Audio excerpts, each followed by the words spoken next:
বিশ্ববিদ্যালয় আসলে পড়াশোনা করার জন্যই। আমরা বিশ্ববিদ্যালয়ে অন্যান্য যে যত কিছুই করি সব কিছুই এক্সট্রাঅর্ডিনারি জিনিসগুলো অ্যাকসেপ্টেড যদি মূল জিনিসটা ঠিক থাকে, কারণ এগুলো হলো শাখা। তো আমি সে অর্থে পড়াশোনা করার জন্যই বিশ্ববিদ্যালয়ে আসা উচিত বলে মনে করি। আর যে এক্সিস্টিং নলেজগুলো আছে এগুলোকে ইমপ্রুভ করে আমরা নতুন জ্ঞান সৃষ্টি করার জন্য বিশ্ববিদ্যালয়ের সুযোগ দেওয়া উচিত। সেক্ষেত্রে আমি প্রক্টরিয়াল বডি, ভাইস চ্যান্সেলর বা যারা কর্তা বাবুর থাকেন তাদের সহযোগিতামূলক আচরণ না পেয়ে আমি বরং বিপরীত দেখি। দেখা গেছে আমাকে পুলিশ দিয়ে বের করে দিচ্ছে, আমাকে চলতে দিচ্ছে না, আমাকে হাঁটতে দিচ্ছে না, নানা ধরনের তাদের বাহিনী দিয়ে, তাদের সংশ্লিষ্ট ব্যক্তি দিয়ে নির্যাতন চালিয়ে তাড়াতে চেষ্টা করছে। সম্প্রতি আমাকে ভাইস চ্যান্সেলর সাহেব চাইলেই আমার একটা অনুমোদন দিতে পারতো যে ঠিক আছে একদিন লেট হয়েছে, আমি একটা সাইন করে দিলে আমি কিন্তু সমাবর্তনে অংশগ্রহণ করতে পারি। দেখা গেছে ভাইস চ্যান্সেলর সাহেব সে ধরনের সহযোগিতা আমাকে প্রদান করলেন না। আমি প্রায় 10টার মতো ডিগ্রি ওনার কাছে উপস্থাপন করেছি, যেটা হয়তো চট্টগ্রাম বিশ্ববিদ্যালয়ে আর কারো নাই। তো স্যার যদি এভাবে লেখাপড়া কেন্দ্রিক মানুষই হতেন তাহলে আমার বিশ্বাস এবং আমার MBA-তে আমার কাছে আছে আমার 100% অ্যাটেন্ডেন্স। তো যারা শ্রেণীকক্ষে আছে, লেখাপড়ায় আছে, তাদেরকে সহযোগিতা না করে তাড়িয়ে দেওয়ার চেষ্টা। আবার আমি দেখি যে তারাই বলতেছে যে শিক্ষায় তারা সর্বোচ্চ গুরুত্ব দিবে। তাদেরকে নিয়ে দিবে যারা শিক্ষার দিকে আগ্রহী না, তাদেরকে আপনি বিশ্ববিদ্যালয় FBCর মতো করতে চাচ্ছেন, নাকি আপনি বিশ্ববিদ্যালয়কে পার্ক করতে চাচ্ছেন, নাকি বিদ্যালয় করতে চাচ্ছেন? বিদ্যালয় করতে চাইলে যে রুলসগুলো দরকার, যে রেগুলেশনগুলো দরকার, যেখানে অবদান রাখা দরকার, সেই জায়গাগুলোতে অবদান রাখতে হবে। ভাইস চ্যান্সেলর সাহেব সুন্দর করে রাস্তা পরিষ্কার করলেন, সুন্দর করে লাইটিং করলেন, এগুলো বিশ্ববিদ্যালয়ের উন্নয়ন বোঝায় না। বিশ্ববিদ্যালয়ের উন্নয়নের জন্য আসলে করতে হবে লেখাপড়ার জন্য উন্নত হয়, ছাত্রছাত্রীদের জন্য পড়াশোনামুখী হয়, এবং যারা ত্যাগ স্বীকার করছে তারা যেন সুবিধাগুলো পায়। তো আমার সুন্দর করে রাস্তা তৈরি করলাম, সুন্দর, এগুলো তো অনেক ভালো ভালো সিটি আছে, ভালো ভালো আছে। পড়াশোনার এই কেন্দ্রের ভিতরে আসার পরে আপনাকে এই যে 73 অ্যাক্ট আপনাকে দেওয়া হলো, কেন দেওয়া হয়েছে? পড়াশোনাকে সর্বোচ্চ পর্যায়ে নিয়ে যাওয়ার জন্য। কিন্তু আপনি ভাইস চ্যান্সেলর পদে থেকে আপনি আপনার সমস্ত বিশেষ আইনগুলো ব্যবহার করেছেন অপকর্মে, কিন্তু যে জায়গাগুলোতে আসলে ব্যবহার করা দরকার সেই জায়গাতে দেখা যাচ্ছে যে আপনি খবরই রাখেন না। তো সেক্ষেত্রে আমি মনে করি যে বিশ্ববিদ্যালয়ের ভূমিকা, প্রশাসনের ভূমিকা পড়াশোনার সহায়ক নয়। আমি 1999-2000-এ চট্টগ্রাম বিশ্ববিদ্যালয়ের অর্থনীতি বিভাগে ভর্তি হই। 1999-2000-এ অর্থনীতি বিভাগে ভর্তি হওয়ার পর ফার্স্ট ইয়ারের পরীক্ষায় আমি একদমই প্রথমের দিকের অবস্থান করা ছেলে। তারপর থেকেই খেয়াল করেছি যে নানা আশপাশ থেকে শত্রুতা করে কতটা পড়াশোনাতে নামানো যায় সে চেষ্টায় ব্যস্ত ছিল প্রায় সবাই। সেক্ষেত্রে আমি ডিপার্টমেন্টাল সহযোগিতা পাই নাই, সেক্ষেত্রে এনভায়রনমেন্টাল সমস্যা পাই নাই, হল থেকেও দেখা গেছে যে আমার ইয়েগুলো হয় নাই।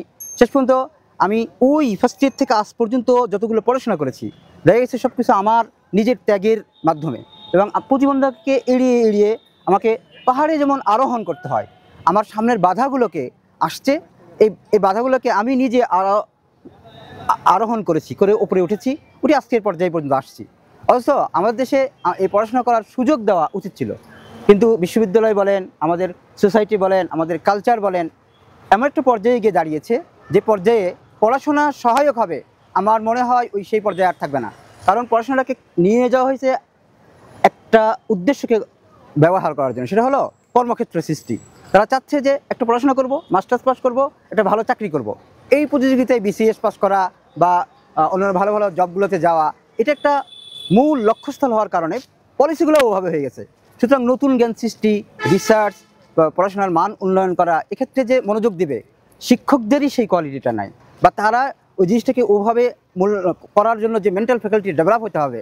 আমাদের বিশ্ববিদ্যালয়ের VC থেকে শুরু করে একদম সর্বনিম্ন পর্যায়ে 4র্থ শ্রেণীতে যারা চাকরি করছেন তাদেরও কথা প্রায় এক। আপনি যদি খেয়াল করেন দেখবেন তাদের সবারই প্রশ্ন এরকম যে আরও কত পড়বেন, পড়াশোনা করে কী লাভ ইত্যাদি। তো দেখা গেছে একজন VCর মাথা তো যা আছে, একজন ওই সর্বনিম্নে চাকরি করা ব্যক্তি, তাদের যে একটা মেন্টাল ফ্যাকাল্টির পার্থক্য থাকার কথা, সেই পার্থক্যটা আমি ওভাবে খেয়াল করি না। তো দেখা যাচ্ছে আপনি যে একটা পড়াশোনা, এখানে একটা সেন্সিটিভ প্রোডাকশন প্রডিউস করছেন, সেক্ষেত্রে ওই প্রোডাকশন যেন হাই লেভেলের এফিসিয়েন্সি সমৃদ্ধ, ইফেক্টিভ অ্যান্ড এফিসিয়েন্ট হয়, সেজন্য আপনার কতগুলো রুলস অফ রেগুলেশন থাকতে হবে। যে রুলস অফ রেগুলেশনের মাধ্যমে ওই সার্ভিসটা প্রডিউস হবে, ওই গুডস অ্যান্ড সার্ভিসটাকে আমি প্রডিউস করার জন্য লগুলোকে ওভাবে ইমপ্লিমেন্ট করতে হবে, রিসোর্সগুলোকে ওভাবে ব্যবহার করতে হবে। তো আমি রিসোর্স নিয়ে আসছি, হাই প্রোডাক্টিভ রিসোর্স, কিন্তু ওই রিসোর্সটাকে যদি আমি ইফেক্টিভলি ইউজ না করি, এফিসিয়েন্টলি ইউজ না করি, তাহলে আমার যেই ফলটা দেওয়ার কথা ছিল ওটা দিবে না, এবং কোনো কোনো ক্ষেত্রে দেখা যাবে এটা নেগেটিভ ফল দিবে। সেক্ষেত্রে আমি বিশ্ববিদ্যালয়ের ভাইস চ্যান্সেলর বলেন, পলিসি মেকার যারা আছে, বাংলাদেশের রাষ্ট্রীয় অবস্থানে যারা আছে, তাদের খুব বেশি সজাগ দৃষ্টি দেওয়া উচিত, যেন শিক্ষা ব্যবস্থার ক্ষেত্রে, শিক্ষার প্রতিষ্ঠানগুলোতে, হ্যাঁ সেখানে ক্যারানির সৃষ্টি হবে, এখান থেকে গিয়েও ক্যারানিগিরি করবে, তা ঠিক আছে, কিন্তু সেখানে একটা পর্যায়ে লেভেলতে ওরকম থাকা উচিত যারা পড়াশোনাই করবে, পড়াশোনার জন্য যারা জীবন দিয়ে ফেলুক না, তারা পড়াশোনা যদি জীবন দেয়, আপনার সহযোগিতা করতে সমস্যা কী? আপনার সহযোগিতা যদি সেখানে উন্মুক্ত না থাকে, তাহলে আপনি বিশ্ববিদ্যালয়ের ভাইস চ্যান্সেলর হওয়ার যোগ্যতা রাখেন না। আপনি অনেক পত্রিকায় লেখালেখি করেছেন, জীবনে বহুত আর্টিকেল লিখেছেন, সেই আর্টিকেলের সাথে আপনি যে আজকে ভাইস চ্যান্সেলর হয়ে সেটা প্রয়োগ করার সুযোগ, সেই অ্যাক্টিভিটিসগুলো তো ইতিবাচক না হয়ে নেতিবাচক দিকেই চলে গিয়েছে। সুতরাং আমি মনে করি বিশ্ববিদ্যালয়ের ভাইস চ্যান্সেলরের সেদিক দৃষ্টি দেওয়া উচিত, যাতে আমাদের এডুকেশনটা highly efficient and effective production হিসেবে অবদান রাখতে পারে।